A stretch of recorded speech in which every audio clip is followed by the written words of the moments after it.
أما بعد فأعوذ بالله من الشيطان الرجيم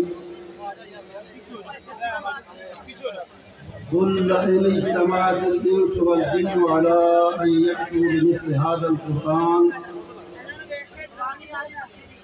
لا يأتون بمثله ولو كان بعضهم لبعض ظهيرا۔ اسٹیج پر تشریف فرما اکابر علماء اور معززین، محترم جناب ڈاکٹر حافظ عبدالکریم صاحب، جناب محترم حامد حمید صاحب، جناب تسلیم قریشی صاحب، مختلف مسالک کے علماء کرام کا جو گلدستہ اسٹیج پر سجایا گیا ہے، اور پھر میرے سامنے تشریف فرما عزیزوں، ساتھیوں، بزرگوں، سب سے پہلے اپنے ناظم اعلیٰ کی طرح میں ہدیہ تحسین، ہدیہ تبریک اور دعا پیش کروں گا مرکزی جمعیت اہل حدیث کے اپنے رفقاء اور ساتھیوں کی خدمت میں، جناب سید سبطین شاہ صاحب، جناب عبدالرشید حجازی صاحب، اور یقیناً جناب یونس آزاد صاحب کی محنتیں بھی اس میں شامل رہی ہیں بیمار ہونے سے پہلے۔ اور اسی طرح جیسا کہ ناظم اعلیٰ صاحب نے فرمایا، ہمارے شہر اور ضلع سرگودا اور پوری ڈوین جو ہے سرگودا کی، اس سے تعلق رکھنے والے مرکزی جمعیت اہل حدیث اور اس کی ذیلی تنظیموں کے ذمہ داروں اور ارکان، اور پھر آپ سب حضرات جو تشریف فرما ہیں، آپ کو اس عظیم الشان کانفرنس کے انعقاد پر اپنی طرف سے، اپنی جماعت کی طرف سے مبارکباد بھی دیتا ہوں اور دعا بھی کرتا ہوں کہ اللہ تعالیٰ آپ کی محنتوں کاوشوں کو جو خالص دین کے لیے ہیں، جو خالص اس کو رب کو خوش کرنے کے لیے ہیں، ان کو قبول فرمائے اور ان میں مزید اضافہ فرمائے۔ محترم حضرات، آپ سن چکے کہ یہ کانفرنس خاص طور پہ اس کا جو فوکس ہے وہ ختم نبوت اور حضرات صحابہ کرام رضوان اللہ علیہم اجمعین، ان کی عظمت اور ان کی حرمت، یہ اس کی خاص عنوان ہے۔ اور مجھے یقین ہے کہ اس سے پہلے اور میرے بعد بھی ہمارے علماء کرام ان موضوعات پر سیر حاصل گفتگو بھی فرمائیں گے اور آپ کو قرآن و سنت کی روشنی میں ان موضوعات کی اہمیت سے آگاہ بھی کریں گے۔ میں مختصر ان موضوعات کا ذکر کرنے کے بعد ایک اور بات کرنا چاہتا ہوں، اسی طرف آؤں گا۔ جہاں تک ختم نبوت کا تعلق ہے، یہ بات خاص طور سے ذہن میں رکھیں کہ اگر کوئی شخص اللہ کی توحید کو ماننے کے بعد سارے انبیاء جو اللہ کی طرف سے آتے رہے ان کو ماننے کے بعد نبی اکرم صلی اللہ علیہ وسلم کو بھی مانتا ہے کہ آپ اللہ کے سچے نبی تھے، مگر کہتا ہے کہ سچے نبی تو تھے، میں آپ پر بھی بحیثیت نبی ایمان رکھتا ہوں، پہلے انبیاء کو بھی مانتا ہوں، اللہ کو تو مانتا ہی مانتا ہوں، لیکن میں آپ کو اللہ کا نبی مانتا ہوں، اللہ کا آخری نبی میں نہیں مانتا۔ اگر کوئی بدبخت یہ کہتا ہے تو اور سب کچھ ہو سکتا ہے، مسلمان نہیں ہوتا۔ سارے انبیاء کو ماننے کے باوجود، آپ کو بھی نبی ماننے کے باوجود وہ مسلمان نہیں ہوگا جب تک وہ آپ کو نبی ہونے کے ساتھ ساتھ اللہ کا آخری نبی نہ مانے۔ اسی طرح جو شخص صحابہ کی عظمت کو تسلیم نہیں کرتا، مجھے تو حیرت ہوتی ہے کہ مسلمان ہو کر، مسلمان کہلا کر کوئی صحابہ کی عظمت حرمت سے کیسے انکار کر سکتا ہے؟ لیکن میں ایک مثال دیتا ہوں۔ کوئی شخص اللہ کو مانے اور کہے میں اللہ کو تو مانتا ہوں، لیکن یہ نہیں مانتا کہ وہ سمیع ہے، وہ بصیر ہے، وہ رازق ہے، وہ خالق ہے بس اللہ، لیکن اس کی صفات کو میں نہیں مانتا، تو کیا وہ مسلمان ہوگا؟ نہیں ہوگا۔ کوئی شخص نبی محترم صلی اللہ علیہ وسلم کی نبوت کا اقرار کرے اور ساتھ ہی یہ کہے کہ میں آپ کو اللہ کے نبی تو مانتا ہوں، لیکن جو صفات آپ کی قرآن پاک میں ہیں کہ آپ بشیر ہیں، آپ نذیر ہیں، آپ رؤوف الرحیم ہیں، اور دوسری صفات جن کا قرآن پاک نے ذکر کیا، آپ خاتم النبیین ہیں وغیرہ، آپ کو مانتا ہوں، آپ کی صفات کو نہیں مانتا جو قرآن میں مذکور ہے، وہ مسلمان ہوگا؟ نہیں ہوگا۔ تو جو شخص صحابہ کے تاریخی وجود کو مانتا ہے کہ ہاں اللہ کے نبی کے ساتھی بھی تھے، آپ کے رفقا بھی تھے، آپ کی زندگی میں آپ کو ماننے والے بھی تھے، صحابہ کے تاریخی وجود کو مانتا ہے، لیکن ان کے بارے میں جو صفات اور جو باتیں قرآن پاک میں بتائیں ان کو نہیں مانتا، رضی اللہ عنہ و رضوا عنہ نہیں مانتا۔ فَإِنْ آمَنُوا بِمِثْلِ مَا آمَنْتُمْ بِهِ فَقَدِ اهْتَدَوْا کہ اللہ تعالیٰ نے صحابہ کو، سب صحابہ کو نہ صرف صاحب ایمان قرار دیا بلکہ کہا کہ یہ ایمان کا معیار ہے رہتی دنیا تک۔ جس نے ایمان کا دعویٰ کرنا ہے وہ اپنے ایمان کو ان کے ایمان کی روشنی میں دیکھے۔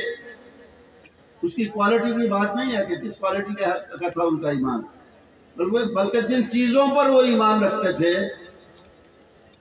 ان کو معیار بنایا ہے کہ اگر لوگ قیامت تک آنے والے لوگ اسی طرح کا ایمان بنیادی اجزاء کے لحاظ سے اسی طرح کا ایمان رکھیں گے جس طرح کے صحابہ کا تھا، پھر وہ مومن اور مسلمان کہلائیں گے۔ تو یہ مختلف صفات ہیں جو اللہ تعالیٰ نے صحابہ کے بارے میں بیان فرمائی ہے کتاب پاک قرآن کے اندر۔ کوئی شخص صحابہ کے وجود کو مانے، ان کی صفات جو مذکور ہیں قرآن پاک میں ان کو نہ مانے، وہ کیسے مسلمان ہو سکتا ہے؟ اسی لیے کچھ سال پہلے بیگم کوٹ کے جلسے میں نے اقرارہ دیا تھا کہ یا اصحاب پاک کو مانو یا قرآن کا نام نہ لو۔ قرآن کو ماننا ہے، قرآن کا ذکر کرنا ہے، تو پھر اللہ کی صفات جو قرآن میں مذکور ہیں ان کو بھی ماننا پڑے گا۔ نبی محترم صلی اللہ علیہ وسلم کی جو صفات قرآن پاک میں ہیں ان کو بھی ماننا پڑے گا، اور صحابہ کی جو صفات مذکور ہیں ان کو بھی ماننا پڑے گا۔ باتیں اور بہت سی ہو سکتی ہیں، لیکن میں نے کہا کہ میں چاہتا ہوں کہ آپ علماء کرام سے وہ باتیں سن بھی رہے ہیں، مزید بھی سنیں۔ میں اس بنیاد کی تھوڑی سی بات کرنا چاہتا ہوں، اس بنیادی کتاب کی بات کرنا چاہتا ہوں جو ختم نبوت کی بھی بنیاد ہے، عظمت صحابہ کی بھی بنیاد ہے، اللہ کی توحید کی بھی بنیاد ہے، اور ختم رسالت کی بھی بنیاد ہے، اور وہ کیا ہے؟ قرآن پاک، اللہ کی کتاب قرآن پاک۔ اسی نے ہمیں یہ سب کچھ بتایا، اللہ کا وجود، اس کی توحید، اس کا ایک ہونا، اس کی صفات، رسولوں کا آنا، قیامت کا برپا ہونا، موت کے بعد کی زندگی، صحابہ کی عظمت، نبی کی عظمت، ان ساری چیزوں کی بنیاد کس پر ہے؟ قرآن پاک کی تعلیمات پر۔ اس لیے بھی اور پھر اس لیے بھی کہ ہماری اسٹیج کے پاس اور ہمارے پاس بطور اہل حدیث، بطور حاملین مسلک اہل حدیث، ہمارے پاس تو دو ہی چیزیں ہیں، یا اللہ کا قرآن ہے یا نبی کا فرمان ہے، یا قرآن ہے یا حدیث ہے۔ اس لیے ہماری اسٹیج سے تذکرہ ہوگا تو بنیادی طور پہ انہی دو بنیادی چیزوں کا ہوگا، قرآن پاک کا تھوڑا سا تذکرہ کر کے یقیناً بحیثیت مسلمان، بحیثیت اہل حدیث آپ کا قرآن پاک کے ساتھ تعلق ہے اور ہونا چاہیے، لیکن میں چاہتا ہوں کہ میرا اور آپ کا تعلق اس کتاب پاک سے، اس کی عظمت کے بارے میں تھوڑا سا سن کر اور تعلق اس کتاب کے ساتھ اور بڑھا، اور اس پاکیزہ تعلق کو اللہ تعالیٰ مزید ترقی عطا فرمائے۔ آیت کریمہ جو شروع میں نے پڑھی تھی سورہ بنی اسرائیل سے، اس میں اللہ کا ارشاد ہے کہ اگر دنیا میں موجود ساری مخلوق، جن میں انسانوں کے ساتھ جن بھی شامل ہیں، وہ اکٹھے ہو جائیں اور اس بات کی کوشش کریں الا ان یأتوا بمثل ھذا القرآن، کہ وہ بھی قرآن کی طرح کی کوئی کتاب بنا لیں، یہ کوشش کریں کہ قرآن کا مقابلہ کریں فصاحت میں، بلاغت میں، تاثیر میں، کشش میں، تو اس میں ہرگز کامیاب نہیں ہوں۔ اپنے ساتھ جس کو چاہیں ملا لیں، اس طرح کی کتاب نہیں بنا سکتے۔ یہ بہت بڑا چیلنج ہے، یہ بہت بڑا دعویٰ ہے۔ آئیے تھوڑا سا دیکھیں کہ یہ دعویٰ ٹائم ٹیسٹڈ بھی ہے یا نہیں، تاریخ اس کی شہادت بھی دیتی ہے یا نہیں، تاریخ میں یہ مانی گئی بات یا نہیں، ثابت ہوئی یہ بات یا نہیں۔ میرا دعویٰ یہ ہے کہ اللہ کا یہ دعویٰ سچا، اور نبی محترم صلی اللہ علیہ وسلم کے زمانے سے لے کر آج تک قرآن پاک جیسی کشش والی، تاثیر والی، ادبیت والی، چاشنی والی اور فصاحت اور بلاغت والی کوئی کتاب نہ بنی ہے، نہ لکھی گئی ہے، نہ اس کا تصور ہو سکتا ہے۔ اس کے جو مخالفین تھے اور بعد کی صدیوں میں بھی پیدا ہوتے رہے، انہوں نے بھی اس کی اس عظمت کو تسلیم کیا، اس کی تاثیر کو، اس کی کشش کو، اس کی فصاحت کو، اس کی بلاغت کو، اس کے انمیٹیبل ہونے کو، کہ اس کی کوئی نقل نہیں کر سکتا، اس جیسا کو بنا نہیں سکتا۔ لیکن دو دعوے،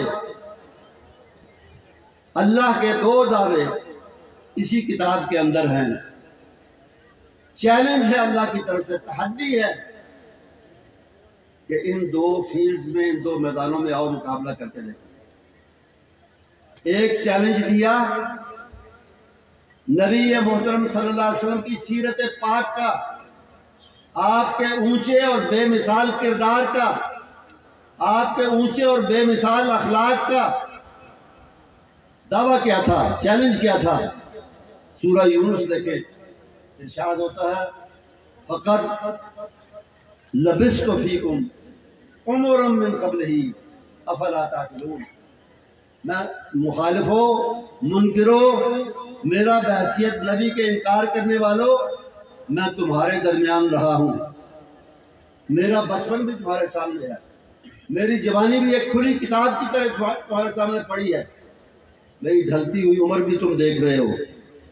رکھو اعتراض کی انگلی کہاں رکھتے ہو، کرو کون سا اعتراض کرتے ہو میرے بچپن پر، میری جوانی پر، میری کہولت پر۔ یہ چیلنج تھا ایک، لیکن وہ اس چیلنج کا جواب نہیں دے سکتے، اس کا مقابلہ نہیں کر سکتے۔ وہ کیسے کرتے ہیں؟ وہ تو اپنی زبان سے کہتے تھے کہ یہ سچے ہیں، صادق ہیں، یہ امین ہیں، امانت دار ہیں۔ عربی میں کہتے ہیں الفضل ما شہدت بہ الاعداء، خوبی کی بات وہ ہے اصل میں جس کا اعتراف دشمن بھی کرے۔ خوبی وہ ہے جو دشمن بھی مانے۔ میں زیادہ مثالیں نہیں دیتا، ایک مثال دیتا ہوں۔ ابو سفیان، آج ہم ان کو رضی اللہ تعالیٰ وہ کہتے ہیں، ہمیں کہنا چاہیے اس لیے کہ اللہ کے رسول کے صحابی بنے اور انہوں نے زندگی بھر کی غلطیوں کی تلافی آپ کے ساتھ، آپ کا ساتھ دے کر، آپ کے ساتھ مل کے جہاد کر کے ادا کی، تلافی کی ہر چیز کی۔ لیکن اس سے پہلے وہ کیا تھے؟ قائد کفر تھے۔ ابو جہل کے بعد اور بدر کے بعد ساری جنگیں برپا کرنے والے تھے۔ قریش کو اور کفار کو آپ کے مقابلے کے لیے بار بار اور ہر جنگ کے لیے تیار کرنے والے تھے، خرچ کرنے والے تھے، ان کو ابھارنے والے تھے۔ اس زمانے میں جب مخالفت کا دور تھا، تجارت کے حوالے سے شام کا سفر کیا جو سلطنت روم کا ایک حصہ تھا۔ یہ وہ وقت تھا جب کہ رسول اکرم صلی اللہ علیہ وسلم نے مختلف بادشاہوں کو، یہ صلح حدیبیہ کا دور، صلح حدیبیہ کے بعد کا دور تھا، جب رسول اکرم صلی اللہ علیہ وسلم نے مختلف بادشاہوں کو خطوط لکھے تبلیغی، اور شاہ روم کو جو لکھا مختصر لیکن جامع مکتوب گرامی خط، اس میں ایک 2 لفظوں کا جملہ تھا، اسلم تسلم۔ دنیا میں اپنی سلطنت بچانا چاہتے ہو، آخرت میں اپنے آپ کو اللہ کی سزا سے، عذاب سے بچانا چاہتے ہو، ایک ہی طریقہ ہے اسلام قبول کرنا۔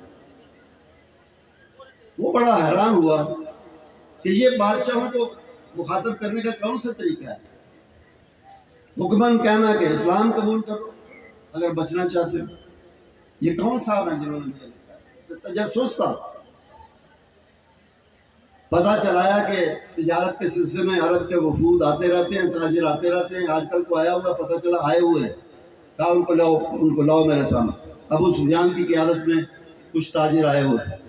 اس نے ابو سفیان کو الگ بٹھایا، باقی لوگوں کو الگ بٹھایا اور کہا میں کراس چیک کروں گا سردار جو ہے تمہارا، اس کے جوابات اور پھر تمہارے جوابات کیا، تاکہ تم جھوٹ نہ بولو اور سچی سچی بات میرے سامنے۔ تو اس نے 2-3 سوال کیے۔ ایک سوال یہ تھا کہ یہ صاحب جو نبوت کا دعویٰ کرتے ہیں، دعویٰ نبوت سے پہلے عام زندگی میں سچ بولتے تھے یا جھوٹ کا سہارا لیتے تھے؟ ابو سفیان نے قائد کفر ہونے کے باوجود اس بات کو تسلیم کیا کہ سچے تھے، ہم انہیں سچا ہی جانتے تھے، سچا ہی کہتے تھے۔ پھر اس نے کہا کہ امانت دار تھے یا نعوذ باللہ خدا نخواستہ بددیانت تھے؟ اس نے کہا کہ امانت دار۔ وعدہ پورا کرتے تھے یا اس کی خلاف ورزیاں کرتے تھے؟ اس نے کہا یہاں میں نے تھوڑی سی پچر لگا دی، یہ مانا کہ پہلے تو وعدہ پورا کرتے تھے، اب نیا معاہدہ ہم نے کیا ہے صلح حدیبیہ کا، دیکھیں اس کو پورا کرتے ہیں یا نہیں کرتے۔ تو میں اس چیلنج کی بات کر رہا تھا، فقط لبثت فیکم امورا من قبلہ افلا تعقلون۔ میرا انکار کرنے والوں، مجھے نبی نہ ماننے والوں، میری زندگی کو دیکھو، ہے کوئی اعتراض کی بات جو تم نکال سکتے ہو پوری زندگی میں سے؟ دوسرا چیلنج کون سا تھا؟ کون سا تھا دوسرا چیلنج؟ دوسرا چیلنج یہ تھا کہ اگر اللہ نے فرما دیا کہ اگر تم میری اس کتاب کو میری طرف سے نازل شدہ نہیں مانتے، فاتو بکتاب مثلہ، اس طرح کی کتاب تم بھی بنا لو، بنا کے لے آؤ، اور نہیں کر سکتے فاتو بعشر سور مثلہ مفتریات، چلو 10 صورتیں بنا لو، 114 نہیں 10 بنا لو، اور 10 بھی نہیں بنا سکتے فاتو بسورۃ من مثلہ، ایک ہی بنا لو، ایک چھوٹی سی صورت اس کے مقابلے۔ بظاہر تو یہ تو بہت بڑی بات نظر نہیں آتی تھی، لیکن وہ پوری کوشش کے باوجود خود ہی لکھتے، خود ہی پھاڑتے، خود ہی کہتے کہ ہم مقابلہ نہیں کر سکتے۔ بہت سے واقعات ہیں.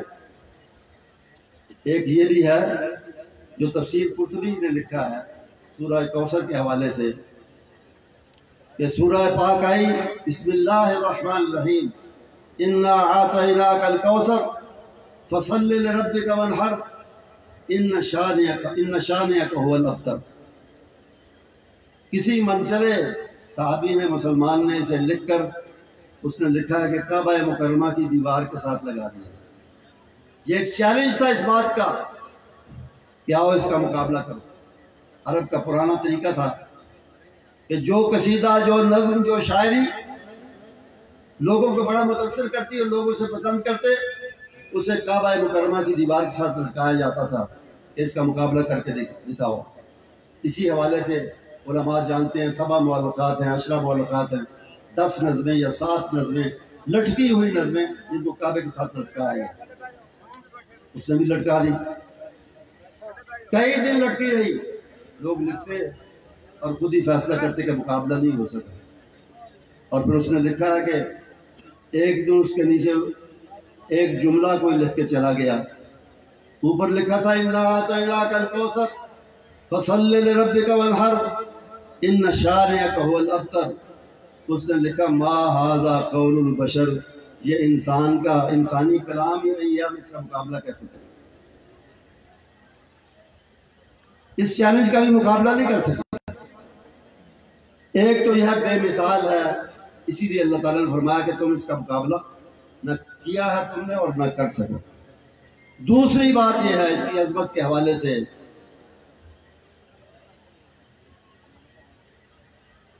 یہ دوسری تمام آسمانی کتابوں میں تبدیلی ہو چکی تحریف ہو چکی. باقی جو کتابیں ہیں ان میں بھی ہوتی رہتی ہے. اوریجنل سے کئی فرق آتے ہیں اگلے ایڈیشنوں میں آ سکتے ہیں لیکن یہ وہ کتاب ہے جس میں آج تک ایک حرف اور ایک شوشے کی تبدیلی نہیں ہے. اور یہ میں نہیں کہتا بہت زیادہ حوالوں کی بجائے ایک حوالہ دیتا ہوں ایک بات کرتا ہوں. آپ نے سنا ہوگا کچھ لوگ غیر مسلم ہوتے ہوئے مغرب کے باشندے ہوتے ہوئے مشرقی علوم میں جس میں عربی اور اسلامیات بھی شامل ہے ان میں مہارت حاصل کرتے ہیں اور ان کو کہتے ہیں مستشرقین اورینٹلسٹ. ایک مستشرق اور عام طور پر یہ کیوں کرتے تھے یہ کیوں کرتے ہیں آج بھی اسلام پر اعتراض کرنے کے لیے قرآن پر اعتراض کرنے کے لیے. عربی پڑھیں اسلامیات کا گہرا اسلامی علوم گہرے انداز میں جا کے حاصل کریں پڑھیں اور پھر اس میں سے اعتراض نکالیں. تو ایک مستشرق ہے اس کا نام ہے ولیم لیو. یہ آئی سی ایس آفیسر بھی رہا ہے انڈیا میں یو پی میں شاید گورنر بھی رہا ہے. اس نے لائف آف محمد صلی اللہ علیہ وسلم سیرت پر 3 ضخیم جلدوں میں کتاب لکھی ہے.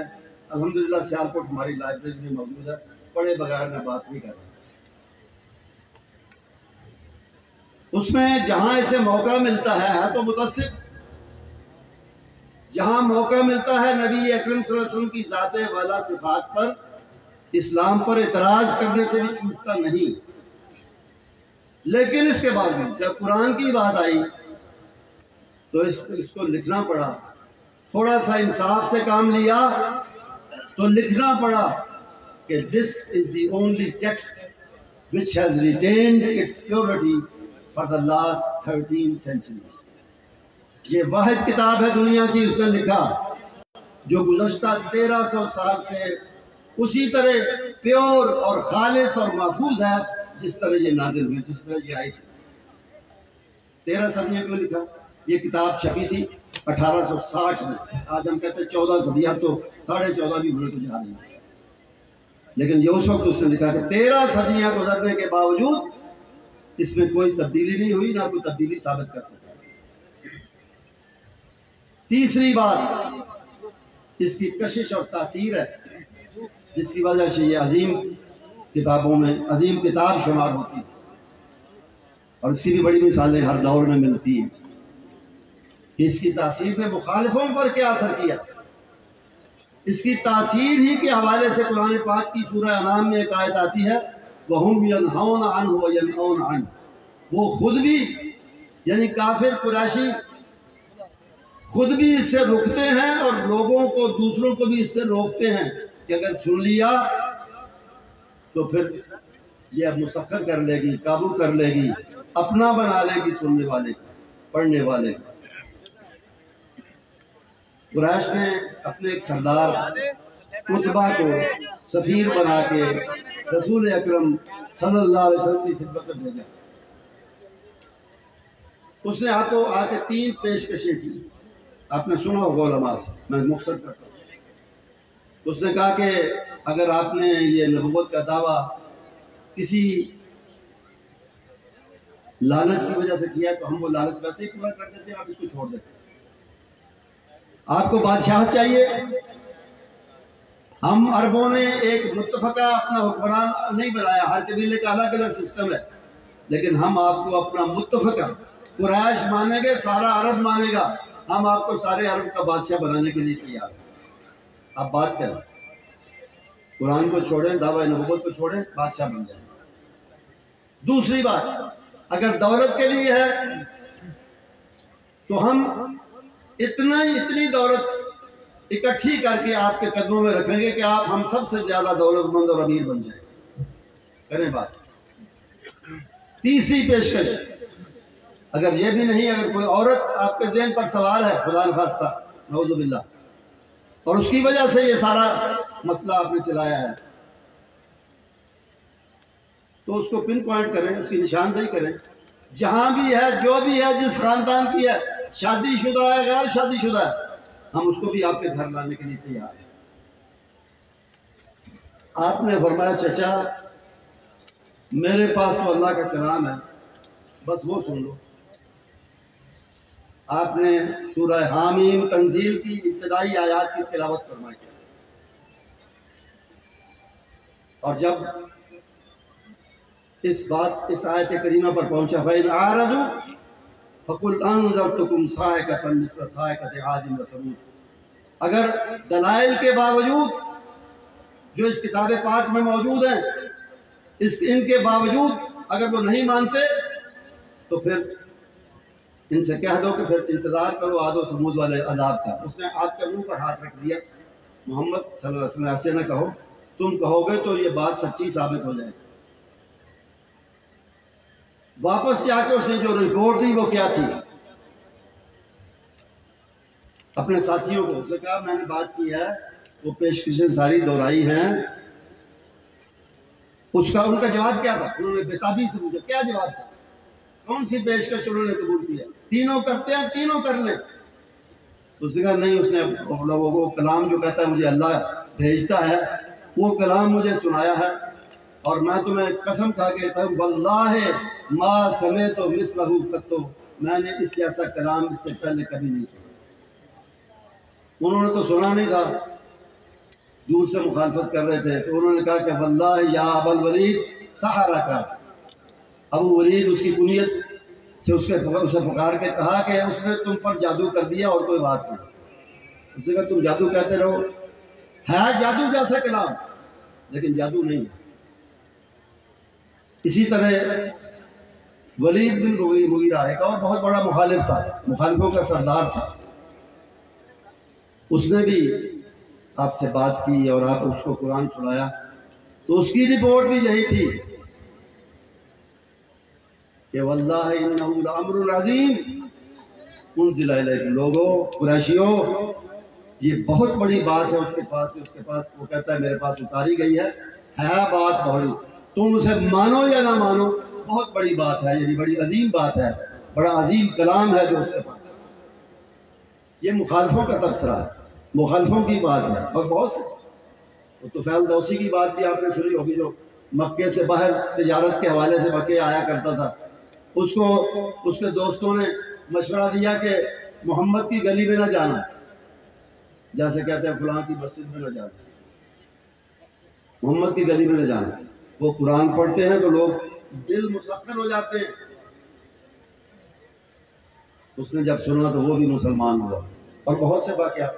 جبیر ابن مطعم بدر کے قیدیوں میں سے تھے،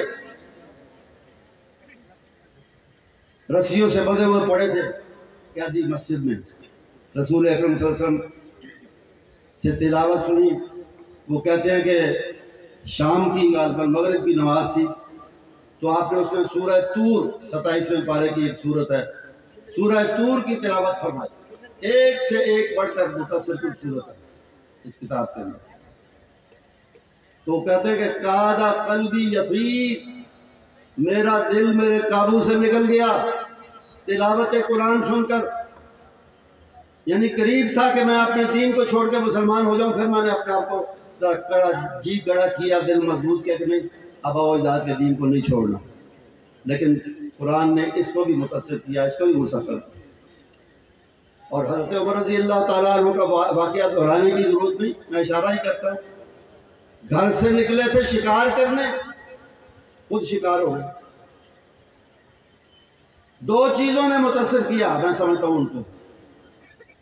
ایک بھائی اور بہنوئی کی استقامت، اس سے متاثر ہوئی. یقیناً متاثر ہوئے، مار کھا رہے ہیں لیکن اپنے دین پر قائم ہیں، اپنے عقیدے پر قائم ہیں. دوسری تلاوت قرآن، جب تھک گئے مار کے اور وہ نہیں مانے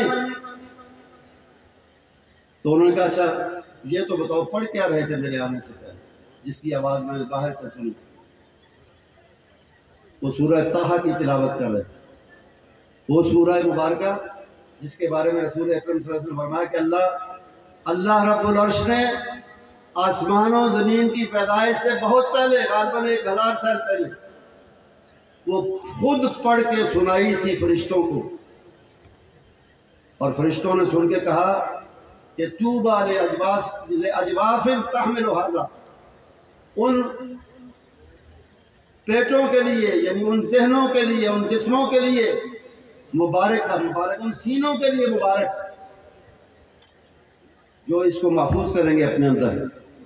وطوبیٰ لألسنۃ تتکلم بھذا، اور ان زبانوں کو مبارک جس سے یہ الفاظ ادا ہوں گے جو اللہ تو نے ہمیں پڑھ کے سنائے ہیں.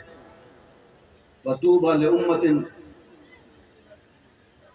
ينزل فیہا، اور اس امت کو بھی مبارک ہو، وہ امت بھی مبارک ہے جس میں اس جیسا قرآن نازل ہو. تو وہ صورت انہوں نے دکھائی، پڑھی. جو رہی صحیح کسر تھی اس قرآن نہیں نکالی. اور وہ جو خود جو شہید کرنے کے لیے نکلے تھے خود قتیل بنے، قتیل قرآن، قتیل نبی، قتیل اسلام. اور بہت سے اس طرح کے واقعات ہیں. تاثیر اور کشش تو کیا صرف اس زمانے کے لیے تھی؟ نہیں، ہر زمانے کے لیے. میں 2 مثالیں دیتا ہوں، بات لمبی ہو رہی ہے. کچھ سالوں کی بات ہے، میں جماعتی حوالے سے، تبلیغی حوالے سے انگلستان کے UK کے سفر پر تھا.